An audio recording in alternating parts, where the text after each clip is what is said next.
కావలిలోని Jai Bhimrao Bharat party JBP కార్యాలయంలో doctor Mainampati Yesuratnam ఆధ్వర్యంలో పత్రికా సమావేశం నిర్వహించి జనసేన నాయకులు జడ శ్రావణ్ కుమార్ పై చేసిన ఆరోపణలను తీవ్రంగా ఖండించారు. జేబీపీ వ్యవస్థాపక అధ్యక్షులు, హైకోర్టు మరియు సుప్రీంకోర్టు న్యాయవాది అయిన జడ శ్రావణ్ కుమార్ అన్యాయాన్ని ఎదిరిస్తూ పేదలు, దళితులు, మైనారిటీల పక్షాన నిస్వార్థంగా పోరాడే వ్యక్తి అని ఆయనకు పవన్ కళ్యాణ్ ను విమర్శించి ఫేమస్ అవ్వాల్సిన అవసరం లేదని స్పష్టం చేశారు. పవన్ కళ్యాణ్ తన స్వార్థ ప్రయోజనాల కోసం నాయకులను వాడుకుంటున్నారని, అధికారం చూసి వాపును చూసి బలమనుకోవద్దని, మరియు ఇలాగే మూర్ఖంగా మాట్లాడితే రాబోయే ఎన్నికల్లో ప్రజలే బుద్ధి చెబుతారని హెచ్చరించారు.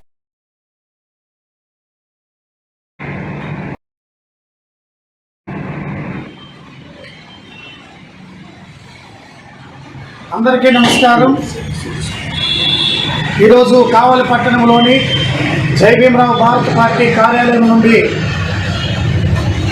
జై భీమ్రావ్ భారత్ పార్టీ నెల్లూరు జిల్లా అధ్యక్షుడిని డాక్టర్ మైనంపాటి యేసురత్నం పత్రికా సమావేశంలో ఈరోజు కావలి, తిరుపతి జనసేన నాయకులుగా ఉన్నటువంటి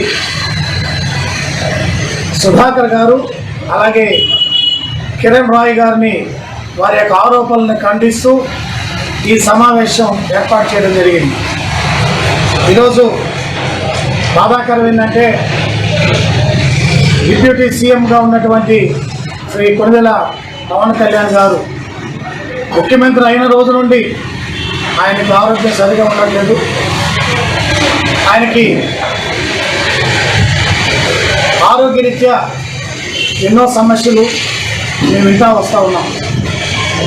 వారు మంచి ఆరోగ్యంతో ఉండాలని, ప్రజలకు వారు ఇచ్చిన హామీలు నెరవేర్చే విధంగా ఆయన పాలన అందించాలని, ఎప్పటికప్పుడు ప్రజలకు అందుబాటులో ఉండి వారు సేవలు అందించాలనేటువంటి ఉద్దేశంతో వారి కొరకు మేము మాస్టర్లుగా వారి కొరకు ప్రత్యేకంగా దేవుని సన్నిధిలో మేము ప్రార్థించున్నాం. ఇలాంటి సమయంలో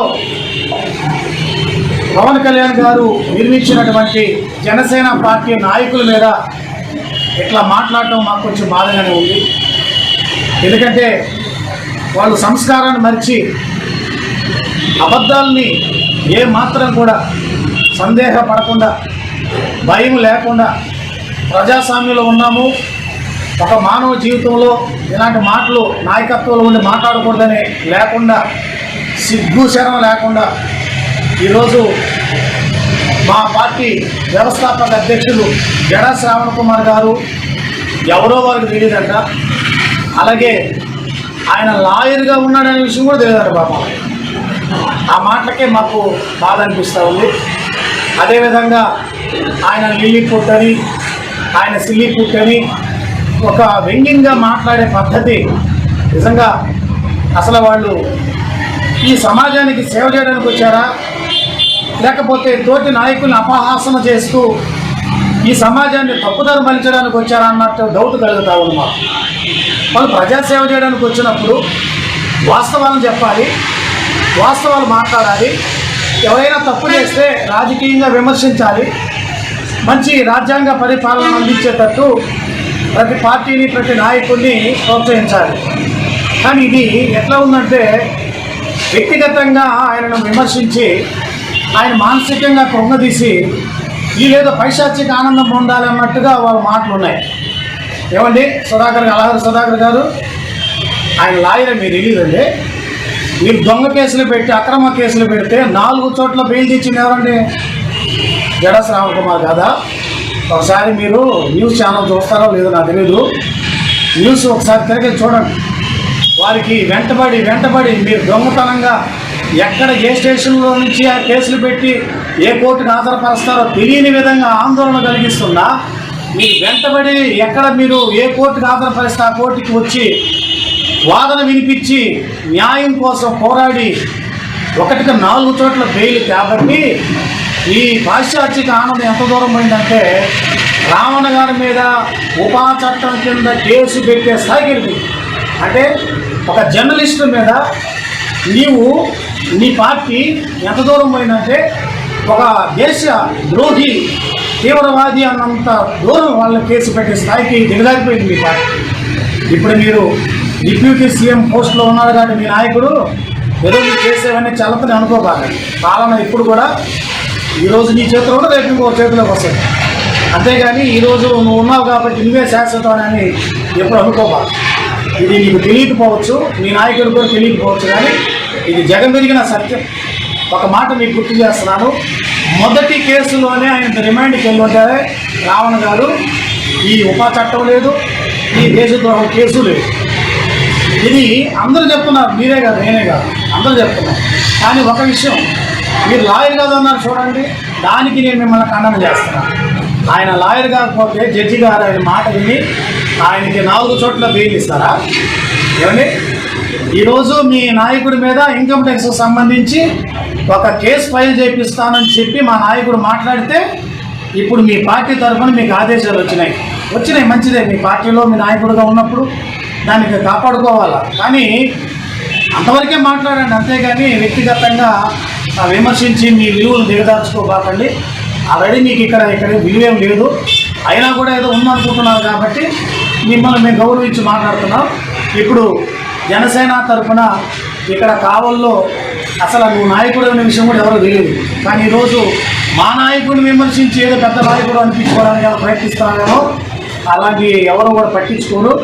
ఒక విషయం గుర్తు చేసుకున్న కిరణ్ రాయ్ గారు, మీరు తిరుపతిలో ఉండి గత ప్రభుత్వం మీ మీద కేసులు పెట్టినప్పుడు జడా శ్రావణ్ కుమార్ గారి దగ్గరికి వెళ్ళి ప్రాధాయపడి వారి సహాయంతో మీరు కొంత మేలు పొందారనే విషయం మర్చిపోయి ఇవాళ జనసేన పార్టీలో నా అంత వీర విధేయులు లేడనిపించుకోవడానికి అలాంటి జడా శ్రావణ్ కుమార్ గారు ఒక మాజీ న్యాయమూర్తి, హైకోర్టు, సుప్రీంకోర్టు అడ్వకేట్గా పనిచేసే వ్యక్తిని నువ్వు దుర్భాషలాడడం చాలా తప్పు.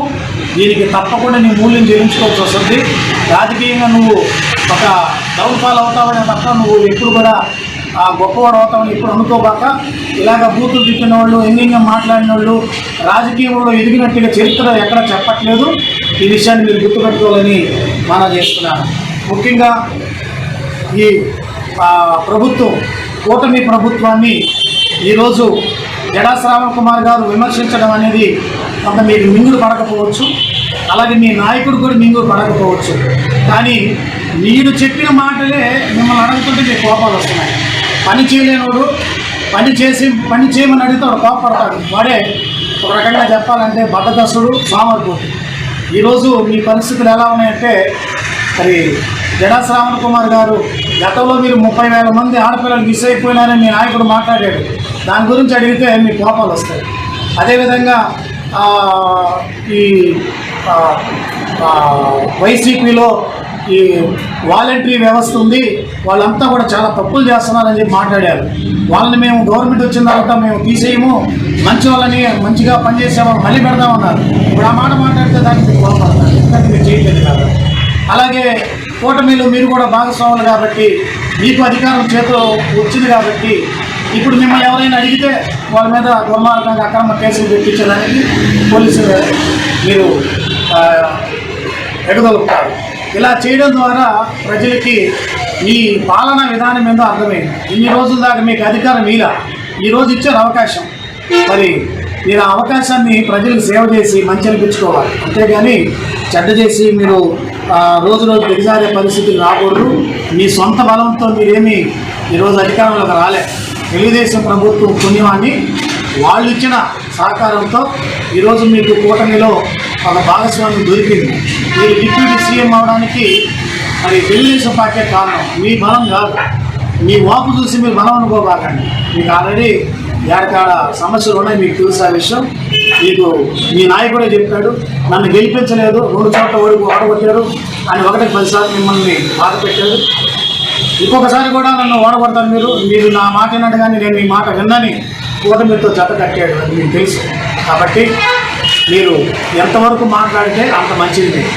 మీ నాయకుడి కోసం మీరు రోడ్డు పడే పరిస్థితి